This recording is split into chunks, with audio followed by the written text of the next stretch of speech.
चीजों को हम समझते हैं। देखिए एथेनॉल ब्लेंडिंग मतलब क्या होता है, पेट्रोल में जब इथेनॉल मिला दिया जाता है, इथाइल अल्कोहल, तो उसे मिक्सचर ना बोल के ब्लेंडिंग बोला जाता है।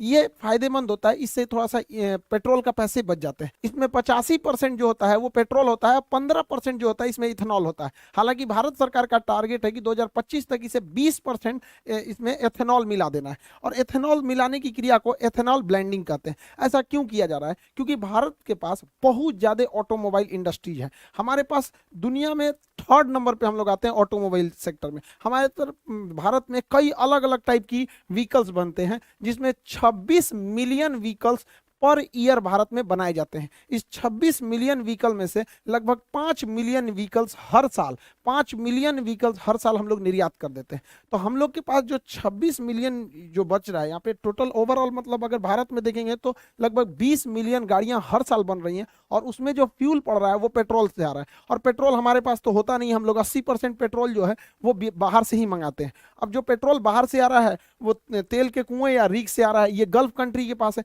इन्हें हम लोग कच्चा तेल खरीदते हैं जिसे क्रूड ऑयल कहते हैं, बैरल यानी बैरल में इसे खरीदा जाता है, फिर इसे रिफाइनरी में छानकर पेट्रोल पंप तक पहुंचाया जाता है। इससे क्या है कि हम लोगों का एक बहुत बड़ा पैसा विदेशियों के पास चला जाता है कच्चा तेल खरीदने में। आप अंदाजा नहीं लगा सकते हैं कि भारत सरकार प्रति साल कितना विदेशी लोगों को यानी गल्फ कंट्रियों को कच्चे तेल के बदले पैसा देती है। 65 बिलियन डॉलर देती है। 65 बिलियन डॉलर कितना हो गया, 50 खरब 41 अरब 17 करोड़ 57 लाख 50 हजार रुपए प्रति साल भारत सरकार का पैसा जाता है। हम लोग टैक्स पेयर का पैसा विदेशियों के पास चला जाता है, जो केवल जमीन से निकाल के पेट्रोल दे देते हैं। अब सोचिए ना, जैसे हम लोग के यहाँ अगर कोई पानी खरीदता 60 रुपया लीटर तो कितना अमीर हो जाते हैं हम लोग, तो इतना पैसा जाता है। सोचिए अगर इस पैसे का हम 20% टारगेट रखे हैं कि इसमें पेट्रोल के जगह इथेनॉल मिला देंगे, तो इसका 20% कमी आएगी ना। सोच सकते हैं, निकालते रहिएगा इसका 20% कितना ज्यादा होता है। इसीलिए हम लोग एथेनॉल को कर रहे हैं, और एक बार एथेनॉल सक्सेस हो गया ना तो 20% की जगह 30% करेंगे, 30% की जगह 50% कर देंगे, और धीरे धीरे करके 80% कर देंगे। तो 80% कर देंगे तो इन लोग को पैसा देने की जरूरत क्यों है, एथेनॉल हम लोग खुद ही बना सकते हैं। ये नहीं बना सकता है एथेनॉल, इन लोग को उतना टेक्नोलॉजी नहीं है। एथेनॉल जो होता है C2H5OH होता है एथेनॉल, इसे इथाइल अल्कोहल कहा जाता है। इसका IUPAC नाम एथेनॉल हो जाता है। शराब बनाने के काम में यही आता है, शराब में भी इथेनॉल ही मिलाया गया रहता है। और जो हम लोग देखते होंगे सैनिटाइजर होता है, उसमें भी देखिएगा 70% इथेनॉल लिखा रहता है। सैनिटाइजर में भी इथेनॉल ही होता है। इसे फर्मेंटेशन यानी किण्वन विधि द्वारा बनाया जाता है, और इसे पेट्रोल में क्या किया जाएगा, मिक्स कर दिया जाएगा। टारगेट है 20% को मिक्स करने का। अगर ये सक्सेस हो गया तो इसे बढ़ा के हम लोग 50% भी ले जा सकते हैं। लेकिन जब बढ़ाएंगे लोग तो उसके लिए हम लोगों को अपने इंजन में बदलाव करना पड़ेगा, क्योंकि अभी जो हमारी इंजन है वो कंप्लीट डीजल और पेट्रोल पे चलने के लिए डिजाइन की गई है। लेकिन जब हम लोग उसमें एथेनॉल मिलाएंगे तो इंजन में हल्का चेंजिंग करना पड़ेगा। ऐसे इंजन के लिए हम लोग फ्लेक्सिबल इंजन बनाते हैं, और उसमें जो फ्यूल पड़ेगा फ्लेक्सी फ्यूल। तो भारत सरकार काफी सख्त निर्देश देने वाली है कंपनियों को कि उनको एक टाइमलाइन दे दिया जाएगा कि इसके बाद आपको फ्लेक्सी फ्यूल वाले इंजन यानी फ्लेक्स इंजन ही बनाने पड़ेंगे। याद कीजिए 2018 का जब समय था, 2017 में 17 के लास्ट में सरकार ने कह दिया था, सुप्रीम कोर्ट ने आदेश दे दिया था कि अब BS3 की गाड़ियां नहीं चलेंगी, सब चलेंगी BS4। रातों रात बेच के हटाना पड़ा कंपनियों को। उसी तरह सरकार भी इन लोग को अभी वार्निंग दे रही है, फिर कभी सख्त आदेश देगी, उसके बाद एक बार फैसला सुना देगी, तो सारी कंपनियों को अपने BS6 के जगह फ्लेक्सी फ्यूल डालना पड़ेगा। इससे काफी ज्यादा फायदा होता है फ्लेक्सी फ्यूल से। सबसे पहला कि प्राइस घट जाएगा, पेट्रोलियम का प्राइस इसलिए घटेगा क्योंकि बाहर से मंगाना नहीं है, हम लोग का प्राइस घट जाएगा। दूसरा कि फ्लेक्सी फ्यूल अगर रहेगा, एथेनॉल रहेगा, तो एथेनॉल में पोल्यूशन कम होता है। आज जो ग्लोबल वार्मिंग प्रदूषण की समस्याओं को हम लोग लेके झूल रहे हैं, उनके लिए एक काफी अच्छा ये किफायती रास्ता हो जाएगा हम लोग के लिए एथेनॉल ब्लेंडिंग। और इसके लिए हम लोग को एथेनॉल का प्रोडक्शन बहुत बढ़ाना पड़ेगा। प्रति वर्ष 500 करोड़ लीटर एथेनॉल का उत्पादन करना पड़ेगा। सोचिए 500 करोड़ लीटर। अब इतना एथेनॉल का उत्पादन करेंगे तो रोजगार भी मिलेगा। बाहर अगर अकेले बिहार में 4 से 5 एथेनॉल प्लांट लगा दिए गए, इससे हजारों लोगों को रोजगार मिलेगा। देखिए रोजगार डायरेक्ट कम दिखता है, इनडायरेक्ट बहुत ज्यादा लोगों को रोजगार दिखता है।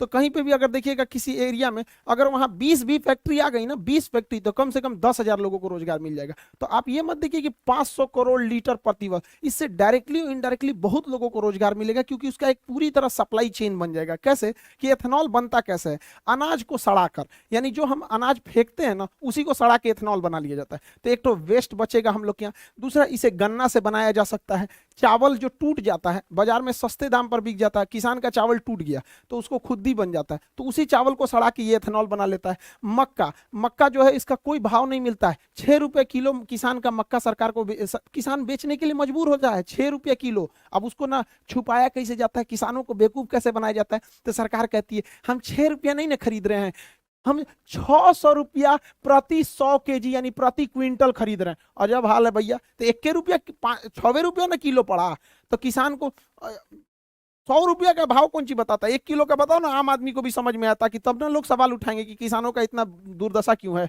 आप सोचिए, आप एक ठो मक्का खरीदिएगा ना, एक ठो ठेला पे से, तो 5 रुपया 10 रुपया का मिलेगा, और किसान से 1 किलो खरीद लिया जाता है, और बेचारा उसको कितना दिया, 6 रुपया किलो, मजबूर है। लेकिन जब इस मक्के का उपयोग किया जाएगा एथेनॉल बनाने में, तो किसान भी अपना बढ़िया दाम में बेचेगा यहाँ पर, क्योंकि इसका प्रोडक्शन होने लगेगा। जौ जौ कोई बोलता नहीं है जल्दी, हमारे यहाँ पराली जो जला दिया जाता है, धान की भूसी जो होती है या फिर जो पुआल होता है जला दिया जाता है, तो उसे सड़ा के इथेनॉल बना लिया जाएगा। अब इतना एथेनॉल बनेगा तो रोजगार भी मिलेगा, और हम लोग जो पेट्रोल खरीदते हैं उससे अच्छा हम किसानों से खरीदेंगे। जो पैसा आज हमारा फॉरेन रिजर्व गल्फ कंट्रियों को जाता है पेट्रोलियम के भुगतान करने के लिए, वो पैसा हमारे किसानों के यहाँ जाएगा, किसान आगे बढ़ेंगे, हमारे यहाँ उनके बाल बच्चे पढ़ेंगे, वो भी आगे बढ़ेंगे यहाँ पर, तो ये देश के लिए काफी अच्छा होगा। इसलिए भारत सरकार को इस पर बहुत ज्यादा मतलब प्राइम फोकस करके रखा हुआ है भारत सरकार। लेकिन एक बार जरा अपने दिमाग से सोचिए, ये चीज तो पूरी दुनिया में सक्सेस है और भारत में भी सक्सेस होगी, तो धीरे धीरे गन्ना शिफ्ट हो जाएगा किधर, एथेनॉल प्लांट में, और जैसे गन्ना ज्यादा एथेनॉल प्लांट में शिफ्ट होगा, चीनी का उत्पाद, चीनी का प्रोडक्शन घटेगा, उसका प्राइस बढ़ जाएगा। तो भारत सरकार को एथेनॉल और चीनी दोनों को बैलेंस करके रखना है। इसलिए भारत सरकार ने चीनी के निर्यात पर बैन लगा दिया, कहा कि हम चीनी बेचेंगे ही नहीं, क्योंकि फिलहाल जो चीनी है उसी को हम लोग स्टॉक करके रखेंगे, ताकि हम जो आने वाले सीजन में जो गन्ना निकलेगा उसमें ज्यादातर गन्ने को एथेनॉल प्लांट में भेजा जाएगा।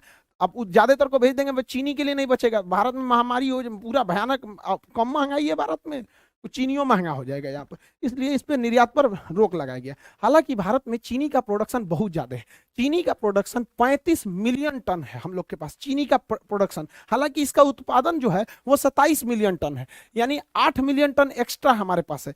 35 मिलियन टन उत्पादन है, 27 मिलियन टन चीनी का उपभोग है। चीनी का डेली रेगुलर बेसिस पे उपभोग होता है हम लोग के यहाँ, चाय में होता है, बिस्किट में होता है, तरह तरह की कैंडी, मिठाइयाँ छोटे बच्चों के लिए खाने के लिए आता है, लेमचूस उमचूस, यहाँ पर मिठाई देखिएगा, जलेबी, रसगुल्ला, जितना सब चीज़ में चीनी पड़ता है हमारे यहाँ चीनी। और जो पैकेट वाली सामानें बिकते हैं, कभी मंच तुका दुकाई, किट कैट उट कैट, ये सब छोटका लड़का ज्यादा जानता होगा, सब हम लोग को कौन सी पता है, ये सब मतलब वो सबको। तो यहाँ पे जो है ना, ये इस सब में चीनी पड़ता है, तो चीनी का हमारे यहाँ डिमांड बहुत ज़्यादा है, 27 मिलियन टन प्रति वर्ष डिमांड है। तो हम लोग के पास 35 मिलियन टन उत्पादन है, 27 मिलियन टन खर्च है, यानी बफर स्टॉक में हम लोग के पास अभी भी 8 मिलियन टन जमा है। बफर स्टॉक किसे कहते हैं, सरकार जो अनाज को सरप्लस उत्पादन के समय जमा कर लेती है गोदामों में, उसे बफर स्टॉक कहा जाता है। बफर स्टॉक रखने की जिम्मेदारी फूड कॉर्पोरेशन ऑफ इंडिया को है, एफसीआई को है। बड़े बड़े गोदाम होते हैं, इसी में रखा जाता है, छोटा मोटा नहीं, बड़ा सा गोदाम होता है, इसे ही कहा जाता है बफर स्टॉक। इसलिए भारत सरकार क्या की है, फ्यूचर प्लानिंग में बैलेंस न गड़बड़ाए महंगाई का और सप्लाई का, इसलिए इस पर बैन लगा दिया गया। अभी आप देखे होंगे चीनी पे बैन लगा दिया गया, गेहूं पे बैन लगा दिया गया, चावल पर बैन लगा दिया, क्योंकि टूटे हुए चावल से भी मेथनॉल बन जाता है। अभी तुर्की जो है गेहूं को वापस कर दिया, देखिए बहाना करके कि इसमें वायरस था।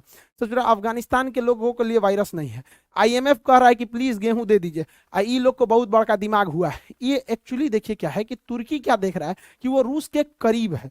तुर्की जो है वो अमेरिका को बैलेंस करके चल रहा है यूएसए को चिढ़ाने के लिए, क्योंकि तुर्की जो है रूस से सटा हुआ है और रूस के पास गेहूं की कोई दिक्कत नहीं है, और रूस के इस एरिया में, चेचन्या वाले एरिया में आराम से ट्रक से गेहूं आ सकता है तुर्की में। तो ये देख रहा है कि इसी बहाने हम तुर्की देख रहा है रूस से व्यापार बढ़ा लेंगे और अपने आप को हीरो बनने के लिए भारत का गेहूं वापस कर दिया है। यही गलती किया था मलेशिया, यही गलती किया था इंडोनेशिया, पाम ऑयल को लेकर इनको घमंड हो गया था पाम ऑयल को। आज इनका पाम ऑयल कोई खरीद ही नहीं रहा है यहाँ पर, तो ये लोग कह रहे हैं कि पाम ऑयल खरीद लो। देखिए इंटरनेशनल रिलेशन में ईगो नहीं दिखाना चाहिए इनको, ज्यादा ईगो इनको महंगा पड़ जाएगा वहाँ पे। मत लो गेहूं, कौन मार, हम लोग के यहाँ गोदाम का कमी है।